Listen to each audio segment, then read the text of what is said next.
जरूर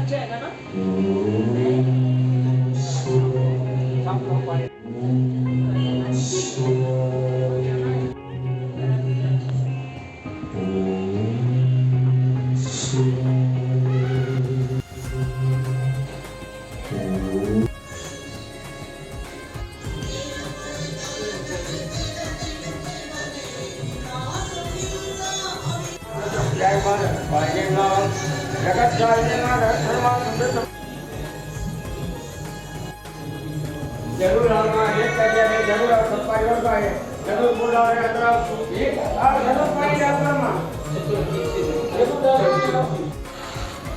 নমস্কার বন্ধুরা, welcome back to my channel life's wish list beyond limitations.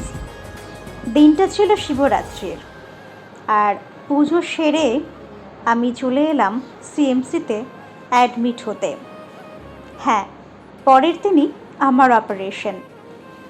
এইটা ছিল আমার রুম বা ওয়ার্ড, আর এটা ছিল বাথরুম। বেশ বড়, পরিষ্কার পরিচ্ছন্ন, কোনো রকম অসুবিধা হয়নি। গিজারও ছিল।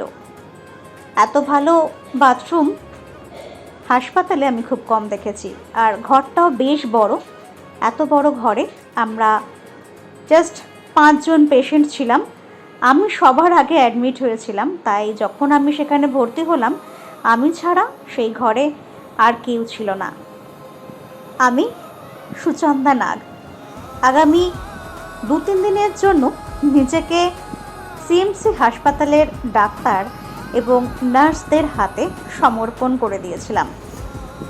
হাসপাতালের বিছানায় বসে বসে পুরনো দিনগুলোর কথা মনে পড়ছিল। সেই ডিসেম্বর মাসে যখন প্রথমবার ভেলেডে গিয়েছিলাম ডাক্তার দেখাতে, দিনটা শুরু হতো হোটেলের ঘরে। আগের ভিডিওতে আপনাদেরকে দেখিয়েছি প্রথমবার ডিসেম্বর মাসে যখন গিয়েছিলাম তখন আমরা কোথায় ছিলাম। আরও বলেছিলাম যে ওখানে আমরা নিজেরাই হোটেলের ঘরের ভেতরে রান্না করে খেতাম। তো আমি 2টো ইলেকট্রিক খাবার বানানোর জিনিস নিয়ে গিয়েছিলাম। একটা তো এমনি কেটল ছিল, আরও একটা এই জিনিসটা ছিল। এটাও একটা মানে ঠিক কেটল বলবো না, এর মধ্যে অনেক কিছুই করা যায়, এমনকি ভাজা বা তরকারি, বিভিন্ন ধরনের স্যুপ, ম্যাগি, সমস্ত কিছু। তো আমি 2টো জিনিস একসঙ্গেই মেনটেন করতাম। কখনো কখনো এমনও হয়েছে যে 2টো জিনিসে আলাদা আলাদা 2টো আইটেম রান্না হচ্ছে। এক এক দিন এক এক রকমের খাবার হতো।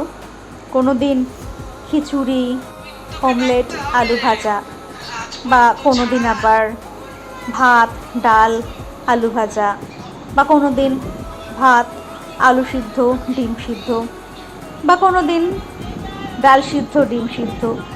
এইরকম এক এক দিন এক এক রকম রান্না হতো। একদিন তো শাহি পনিরও রান্না করে ফেলেছিলাম। পনিরের মশলাটা অবশ্য এখান থেকে নিয়েই গিয়েছিলাম, আর পার্থকে বলেছিলাম একটু পনির আর টমেটো নিয়ে আসতে।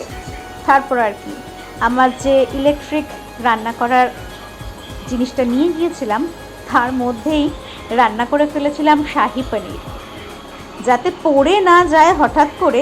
তাই বিভিন্ন জলের যে জারগুলো ছিল সেগুলো দিয়ে সাপোর্ট দিয়েছিলাম। আর ওদিকে অন্য যে কেটেলটা ছিল সেখানে তৈরি হচ্ছিল জিরা রাইস। হ্যাঁ, সেই দিন ভেবেছিলাম যে একটু স্পেশাল কিছু খাবো, সেই কারণে সেই দিনের মেনু ছিল জিরা রাইস এবং শাহি পনির। সব মিলিয়ে ব্যাপারটা কিন্তু বেশ অভিনব ছিল, আর খাবারটাও যথেষ্ট লোভনীয়। প্রথমে একটু টেনশন হচ্ছিল যে এই সমস্ত রান্নাবান্নাগুলো আদৌ করে উঠতে পারবো তো, কিন্তু অবশেষে যখন সবটা বানিয়েই ফেললাম তখন মোটামুটি নিজেকে একটু পিঠ চাপড়ে দিতে ইচ্ছে করছিল যে কিভাবে হোটেলের ঘরে বসে এই ধরনের ইলেকট্রনিক মানে রান্না করার জিনিসপত্র দিয়ে এত সুন্দর খাবার দাবার তৈরি করে ফেললাম। ওদিকে যখন শাহি পনির প্রায় রেডি, এদিকে আমার জিরা রাইসও রেডি।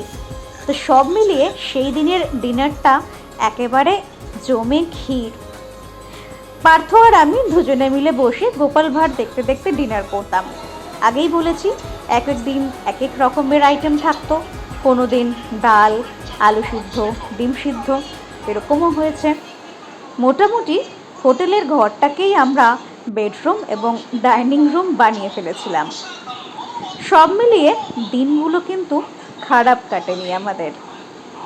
এমনকি ওটসও বানিয়ে ফেলেছিলাম কখনো কখনো, আবার ম্যাগিও বানিয়েছিলাম। সবসময় সব কিছু তো ভিডিও করতে মনেও থাকতো না। যখন রান্নাবান্না করতে ইচ্ছে করতো না বা কোনো দিন হয়তো দেরি হয়ে গেছে আর রান্না করার সময় নেই, তখন আমরা খেতাম অন্নপূর্ণা হোটেলে। এখানে কিন্তু ব্রেকফাস্টও অ্যাভেলেবল, লাঞ্চ, ডিনার, সারা দিন খাবার পাওয়া যায় এবং বিভিন্ন ধরনের খাবার পাওয়া যায়। সাথে মিষ্টি, বিভিন্ন ধরনের আইসক্রিম এবং লস্যি বা দই সমস্ত কিছুই এখানে পেয়ে যাবেন। একেবারে বাঙালি হোটেল, আর খাবার দাবারও একদমই ঘরোয়া। রান্নাগুলো সিম্পল অথচ টেস্টি। খুব বেশি তেল মশলা দিয়েও রান্না করা হয় না। পেশেন্টদের জন্য বললে ওরা আলাদা করে রান্নাও করে দেন।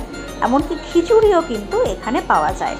তো আমরা বেশ কয়েকবার এখানে খেয়েছিলাম। যে দিনগুলোতে হয়তো ডাক্তার দেখিয়ে আর লাঞ্চ বানানোর মতন সময় নেই, তখন আমরা এই হোটেল থেকেই লাঞ্চ করে একেবারে ঘরে চলে যেতাম। এটা হচ্ছে ভেলোরের বাস স্ট্যান্ড, তবে এখানে শুধুমাত্র দূরপাল্লার বাসগুলোই ছাড়ে। এটা কিন্তু লোকাল বাসের বাস স্ট্যান্ড নয়। এখান থেকে আপনারা চেন্নাই যাওয়ার বাস পাবেন, কোয়েম্বাটোর বা তিরুপতি, বিশাখাপত্তনম বা আরও দূরে দূরে যাওয়ার, ব্যাঙ্গালোর, এই সমস্ত দূরে দূরে যাওয়ার বাসগুলো কিন্তু সব এখান থেকে ছাড়ে। একদিন চলে এসেছিলাম এই বাস স্ট্যান্ডে, আর এই বাস স্ট্যান্ডের গায়ে লাগোয়া রয়েছে একটা খুব সুন্দর মন্দির। তো মন্দিরের ঘন্টার আওয়াজ এবং গানের শব্দ শুনে চলে গিয়েছিলাম এই মন্দিরটা দেখতে।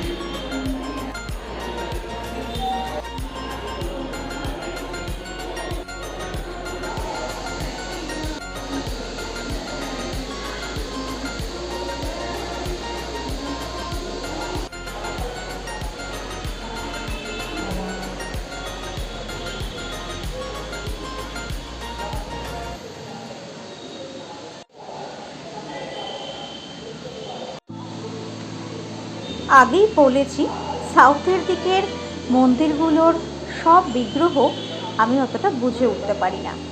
তার কারণ প্রথমত বেশিরভাগ মূর্তিগুলোই থাকে পুরো কালো রঙের। তার মধ্যে অনেক দূর থেকে মূর্তিগুলো দর্শন করতে হয়। যেহেতু আরও কাছে গিয়ে দেখতে পাই না, সেই কারণে স্পষ্ট বোঝা যায় না যে কোনটা কোন দেবতা বা দেবীর মূর্তি। তবে প্রত্যেকটা মন্দিরই না আমার ভীষণ ভালো লাগে। সাউথের দিকে এত মন্দির, মানে প্রত্যেক 10-12 পা হাঁটলেই আপনি একটা করে মন্দির পেয়ে যাবেন।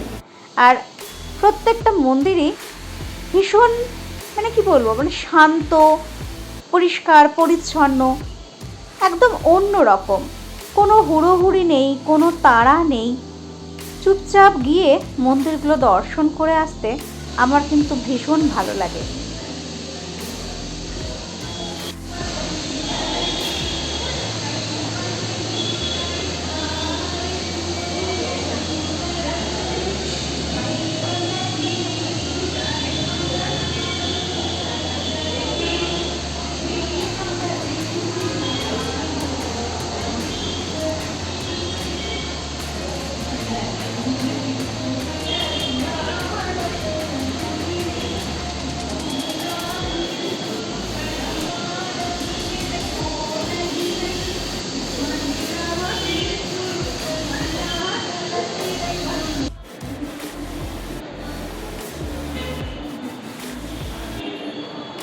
আপনারা যারা চিকিৎসা করতে ভেলোরে যান, অনেকেই চান যে চিকিৎসা করার সাথে সাথে যদি কয়েকটা জায়গাও ঘুরে আসা যায় একসঙ্গে। এছাড়াও চেন্নাই বা ভেলোর যাতায়াতের জন্য মাঝে মধ্যেই কিন্তু এই বাস স্ট্যান্ডটাকে ইউজ করতে হতে পারে। তাই আমার মনে হয় যে প্রত্যেকেরই এই বাস স্ট্যান্ডটা সম্পর্কে একটুখানি জেনে রাখা উচিত। আর এই বাস স্ট্যান্ডে গেলে অবশ্যই এই মন্দিরটা যেতে কিন্তু ভুলবেন না। বাস স্ট্যান্ড থেকে আবার ফিরে চলে এলাম। তারপর এখানে দেখলাম পুরো একদম, যেহেতু বললাম না তখন ক্রিসমাস আসছে, তো পুরো মেলা বসে গেছিলো একেবারে। প্রচুর স্টল ছিল এবং সব মানুষেরা ক্রিসমাসের জন্য এখান থেকে কেনাকাটা করছিলেন। তো আমার তো দেখে মনে হচ্ছিল যেন ডাক্তার দেখাতে আসিনি, কোনো মেলায় বা উৎসবে চলে এসেছি। এমনকি সন্ধ্যাবেলাতেও এখানে দারুণ সুন্দর করে আলো জ্বালানো থাকতো এবং সেটাও দেখতে ভালো লাগতো। এখানেই রয়েছে সিএমসির নিজস্ব একটা চ্যাপেল। এখানে কিন্তু তারা সানডে প্রেয়ার করে, বা আমিও মাঝে মধ্যে এখানে যেতাম। আর এই সমস্ত ঘোরাঘুরি করে অবশেষে আমরা আবার সেই ব্যাক টু প্যাভিলিয়ন অর্থাৎ নিজেদের ঘরে ফিরে আসতাম। তো এই ছিল এই পর্বটা। দেখা হবে পরবর্তী পর্বে।